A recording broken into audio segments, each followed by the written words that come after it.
I was a natural medicine body and the blood in my body could cure all diseases. In the previous life, after curing the paralyzed legs of the princess of Axo City, I learned that the Woodward family had said that the person who cured Dale would be the heir of the Woodward family. Dale was forced to marry me. Lawrence, who climbed the mountain to pick Snow Lotus for her, heard the news and lost his mind for a while, fell off the cliff and his whereabouts were unknown. A year later, Dale found Lawrence's frozen body. She forced me to cut my wrist and bleed to save him. It was obvious that we would grow old together when Lawrence picked the Snow Lotus to cure me, but you killed him. Georgie, didn't you say that your blood is a magic medicine? Then let Lawrence come back to life. I lowered my head to coax her. Lawrence has been dead for a year. I can only cure diseases, not bring the dead back to life. But Dale didn't listen to my explanation and watched me bleed to death. When I opened my eyes again, I went back to the day when the Woodward family asked me to treat Dale. Looking at Dale, who was sitting in a wheelchair with a pale face, I raised my eyebrows. Miss Woodward's legs are useless. No one can cure them. Hearing what I said, Dale slowly raised her head and looked at me, her little face flushed with anger. Get out of here. I smiled faintly and turned to look at Mrs. Woodward beside me. Mrs. Woodward, if my Richardson family says that the disease cannot be cured in this world, then it is really hopeless. You should consider having another child as soon as possible while you are young. As soon as the voice fell, the teacup in Dale's hand hit me directly. I dodged it sideways. The teacup worth $1,000 fell to the ground and broke into pieces. The startled Mrs. Woodward hurriedly apologized to me. Mr. Richardson, I'm sorry. I apologize to you on behalf of Dale. She is like this because of her body. I waved my hand indifferently. I understand. I won't argue with a disabled woman. Seeing Dale trembling with anger, I turned around and left the Woodward family. Mrs. Woodward chased out and begged in a low voice. Mr. Richardson, is there really no way? I heard that the Richardson family has a secret technique to cure all diseases. As long as you can cure Dale's leg, the Woodward family can meet any of your requirements. But it was not that I couldn't cure it,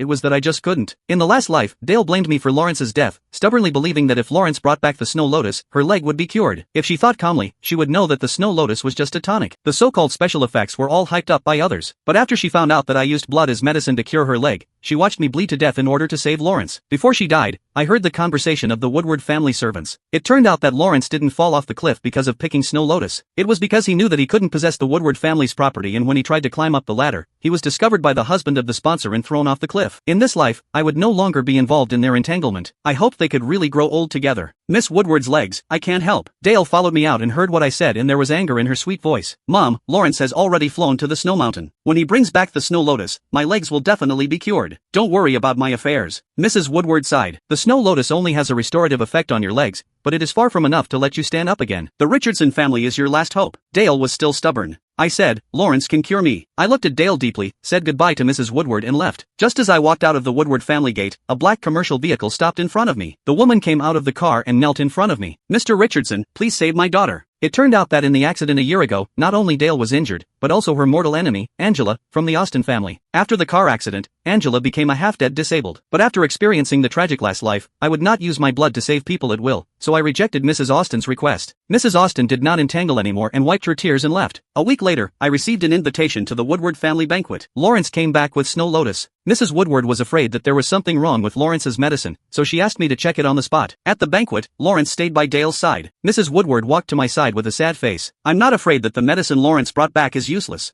I'm just worried that I'll disappoint Dale again and she won't be able to accept this blow. We've tried everything over the past year. I've watched the hope in Dale's eyes disappear little by little. As a mother, I really can't do anything. Without waiting for me to start comforting her, Lawrence pushed Dale over. Auntie, don't worry. I can definitely make Dale stand up. For this Snow Lotus, I almost died in the snowy mountains. Dale held Lawrence's hand, looking moved. Lawrence, when I stand up, I will wear the most beautiful wedding dress and marry you. Dale, I will wait for that day. Lawrence turned his head and looked at me, his smile ambiguous. I'm different from those quack doctors who cheat. I'm sure I can cure Dale's legs. As soon as the words fell, the faces of the famous doctors who had treated Dale's legs turned ugly. Mr. Russell is so arrogant. Are you sure you can cure Miss Woodward's leg? How dare you, a non-medical professional, question our level? Even Mr. Richardson from the medical Richardson family said that Miss Woodward's leg cannot be cured. I don't believe that you, a young man, have this ability. Dale didn't think there was anything wrong with what Lawrence said and smiled proudly. I believe Lawrence can definitely cure me. I couldn't help but sneer. Lawrence thought I was laughing at him. I was so angry that I gritted my teeth, but still forced to smile. Mr. Richardson, I heard that you are the most outstanding doctor of this generation of the Richardson family, but you first rejected the Woodward family and then rejected the Austin family. It's hard not to suspect that you can't cure diseases at all. I raised my glass to toast him. Then I look forward to the day when Mr. Russell makes Miss Woodward stand up. Seeing that I didn't get angry but laughed, Lawrence clenched his fists. Are you angry that I stole your limelight? I know you want to marry Dale, but Dale likes me and I'm the only one who can cure her legs. Dale, who was sitting in a wheelchair, spoke sarcastically. Georgie, even if you have the ability to cure me, I won't marry you, not to mention that you are a quack. When my mother introduced you before, I thought you were a great person, but it seems that's all. I tell you, the only person I like is Lawrence and I will marry him. Even if you appear in front of me again and again, I won't look at you more. I just felt irritated when I saw them singing the same tune. Mrs. Woodward asked me to come here to check Mr. Russell's medicine. Since Miss Woodward trusts Mr. Russell so much, I don't need to meddle in other people's business. After I finished speaking, I wanted to leave, but Lawrence blocked my way. Georgie, what do you mean by this? I frowned. It means literally. If you don't understand, look it up in the dictionary. Lawrence's face suddenly turned cold. Georgie, do you dare to bet with me? Bet on who can cure Dale's leg. The loser kneels down and admits defeat and is not allowed to enter Axo City from now on. I paused and turned to look at him. I can bet with you, but I won't cure Dale. I will cure Miss Angela of the Austin family. In 10 days, let's see whether you can make Dale stand up or I can make Angela wake up. Lawrence, do you dare to bet with me? As soon as I finished speaking, the scene exploded. Didn't Miss Austin become disabled? This is much more difficult to cure than Dale's leg. Yes, if the Austin family hadn't spent a lot of money to keep Angela alive, Angela would have been dead long ago. If Mr. Richardson can make Angela wake up, it would be a miracle in medical history. A month is short enough. How can 10 days be possible? Hearing the discussions of the people around him, Lawrence's eyes flashed. I promise you, with so many people here as witnesses, Georgie, you can't regret it if you lose. I curled my lips. I won't lose. Dale smiled, as if mocking my arrogance. Angela is already a living dead woman. You can't even cure my legs and you still want to cure Angela? Georgie, if you admit defeat now, I can consider not driving you out of Axo City. My eyes passed over her legs without leaving a trace. Dale, medicine is 3-point poison. Be careful that Mr. Russell's medical skills are too superb. Don't let you get some strange disease again if you fail to cure your legs. After saying that, I turned and left. Lawrence was just a college student who graduated from finance and his parents were ordinary workers. It was simply a fantasy to say that he had the means to cure Dale's paralysis. That night, the news of our bet spread throughout the Axo City. Some people even opened a bet on who would win between me and Lawrence. In order to encourage Lawrence, Dale bet $1 million on him to win. The next morning, Mrs. Austin took me to the hospital. I took out the blood medicine I had prepared in advance, lifted Angela's head and carefully fed her to drink. It would take at most 7 days for Angela to wake up. Mr. Richardson, thank you. Whether Angela can wake up this time or not, our Austin family will remember your kindness. You can raise any needs and we will do it if we can, Mrs. Austin said and was about to kneel down to me again. I hurriedly supported her. Mrs. Austin, I don't want to save Angela for anything, I just want to win. Don't worry, I will definitely make Angela wake up. Mrs. Austin was moved to tears. I also heard about the bet between you and Lawrence. Our Austin family bet $1 million on you. When the time comes, both the principal and interest will be delivered to you. Mr. Richardson, don't refuse this. This is what you deserve. Just as I was about to speak, I saw Lawrence pushing Dale toward me. I wonder why you took the initiative to save Angela. You are really after the Austin family's money. Lawrence stepped forward to advise Mrs. Austin. Mrs. Austin, don't be fooled by Georgie. He can't even cure Dale's leg. How can he wake Angela up? Be careful not to end up with nothing. Mrs. Austin looked impatient. I believe in Mr. Richardson, so please don't bother, Mr. Russell. Being ruthlessly despised by Mrs. Austin, Lawrence's face turned pale.